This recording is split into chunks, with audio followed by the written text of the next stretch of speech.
Oh, it's okay, Sparks. Don't be green with envy because I have the 2024 Alfa Romeo Tonale Veloce on the channel today. Trust me, I'm also going to be jealous of whoever's going to end up with this gorgeous, stunning new subcompact Alfa Romeo. Let's talk about her, and welcome back.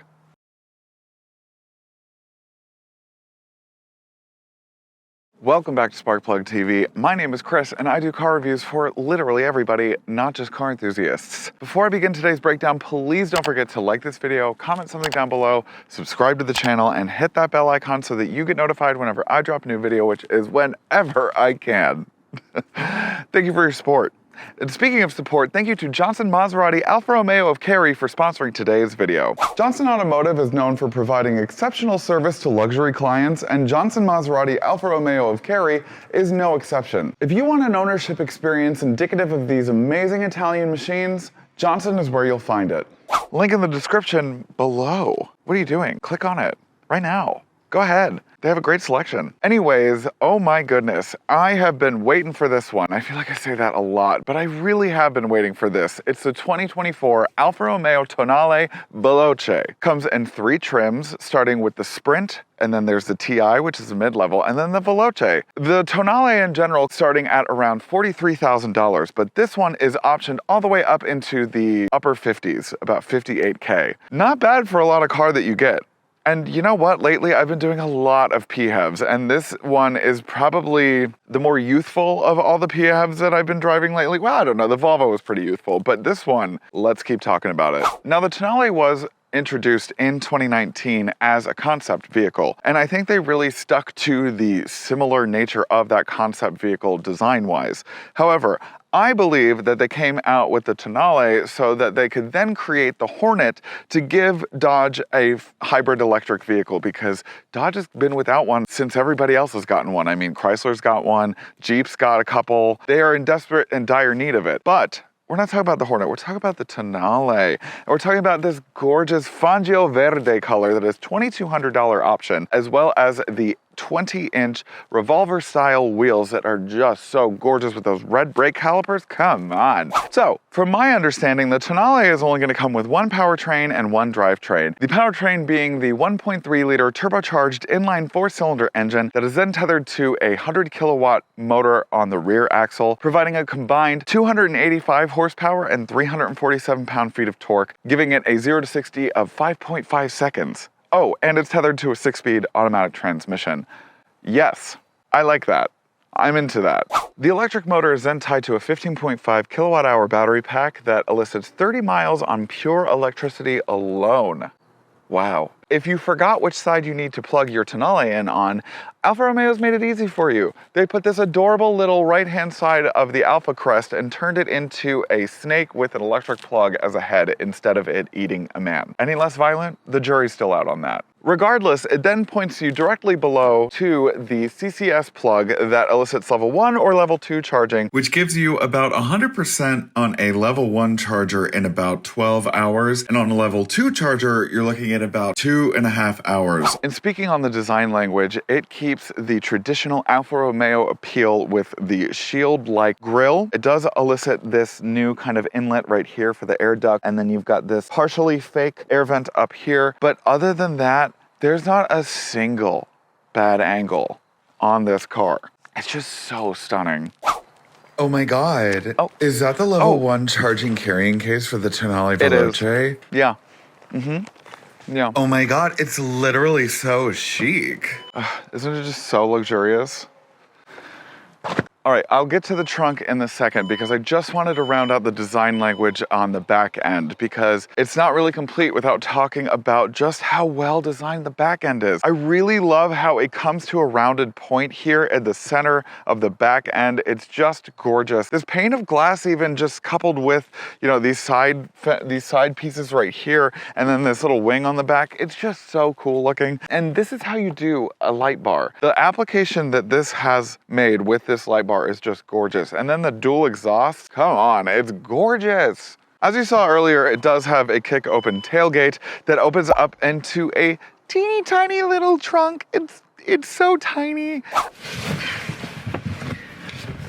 Welcome to the gorgeous, stunning interior of the 2024 Alfa Romeo Tonale. Let's get into the design language first. I'm obsessed with it. It's really gorgeous. It has so many different materials. It's got optical illusions on the dashboard. It's got this kind of textured feeling right here. It's got your standard injected plastic molding, but it's also got this like nice to touch leatherette kind of feel on the door paneling. The seats themselves are the premium heated and ventilated front seats. They do kind of look like a snake. Looks like a snake, you know, because it's got that snake on the Alfa Romeo emblem. But yes, it does kind of look like the back of a snake or something. I love how dynamic the dashboard is between the turbine looking air vents as well as the jet engine style gauge cluster housing to the just peaks and valleys that it kind of creates on the dashboard itself. It's really gorgeous. Moving on down to the infotainment system. I like the way that the infotainment system is placed. It just kind of looks like it's just sitting there and it's not like fully integrated into the dashboard. It's just a kind of a standalone piece, and I kind of appreciate and like how it looks, and I think it is just the right size. I think it's 10.3 inches. In certain cars like I've been in recently, like the Honda Pilot, like that one had a similar sized one, but the Honda Pilot was big, you know, and it's like, this is a small car, so it deserves a smaller infotainment screen, but at least it's widescreen.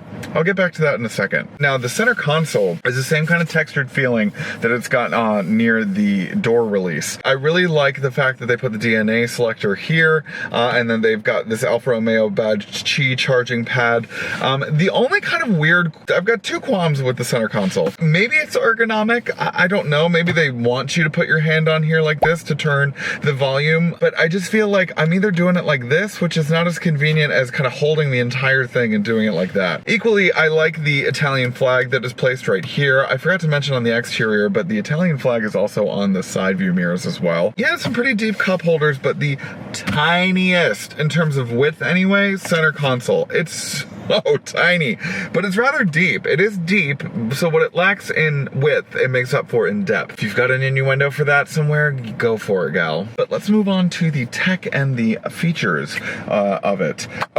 Before I get into that, I might as well just start with the Alfa Romeo steering wheel. We all know that I love and appreciate the steering wheel. It's just gorgeous, stunning. You know, the start-stop button is on the steering wheel like a lot of Italian cars have. This one does have the paddle shifters. And it's nice. They're very nice. It's the equivalent of the length of 10 and 2, and that you can grip them with your giant hands like I have. All right, moving along to the gauge cluster. So the gauge cluster, it's fully digital, and it comes standard as fully digital. And you know, it's nice enough. I think I like that it is kind of got that like analog look to it, but it's fully digital. The only kind of like look change that you get is when you put it into the different drive modes. It elicits more of an RPM and red line readout as opposed to the normal mode, and then all the way down into the A mode, which kind of gives it a more digitized look. Other than that, there's really not a whole lot of like customization that you can really do. You can click these two buttons right here, and then it will elicit a change in the center part of the gauge cluster. So you can kind of like an Audi kind of look, you can give it. The map can be housed in the center. It does kind of, when you do have the map on, it does kind of take away a lot of the busyness from the gauge cluster. I think that's probably my only qualm, is just how busy the gauge cluster can get. Other than that, I do like the readouts though. So moving on to the infotainment system, it's got the Uconnect 5, and it's pretty responsive, it's pretty quick. I mean, it does lag just a little bit sometimes, but that's if it's loading a lot of content. I am glad to know that the HVAC controls are tactile. I do kind of wish that the only tactile buttons that they don't have are for the heated and ventilated seats, as well as the heated steering wheel. It's just a little button up in the kind of like the corner area that you really kind of have to fiddle with, and especially if you're driving, like you're kind of like bouncing around and you're trying to press it. It's a little inconvenient, I'm not gonna lie. Other than that, I mean, like the front seats are like decently comfortable. Surprisingly, I found that the second row seats were actually more comfortable than the front row seats. The other thing is that like I kind of have to be in a slouching position, and I have to have it all the way back and all the way down for me to even really kind of fit in it. Because if I sat straight up in this thing, like I really do not fit if I sit straight up. It's a shame that it is kind of, I know that it's compact, but I was just surprised to see, you know, that it's just a little bit small, on the smaller side. They're really putting that compact in this iteration. So anyways, yeah, I mean, my final thoughts on the exterior and the interior as a whole is that it's just so lovely. I mean, it is really that car. I've said it's about Alfa Romeos before, but this really is that car for the girls that want something different. And that really has a lot of personality, like so much personality. I would buy it. I would absolutely buy it. And you'll see why I like it even more in the driving video, which will be out soon. Anyways, please don't forget to like, comment, and subscribe, and hit the bell icon so that you get notified whenever I drop a new video. Thank you again to Johnson Maserati Alfa Romeo with Carrie for sponsoring today's video, and yeah, I'll see you guys on the next one. Bye-bye! Hey Sparks, thanks for watching today's video. Do you want more Sparkplug TV content?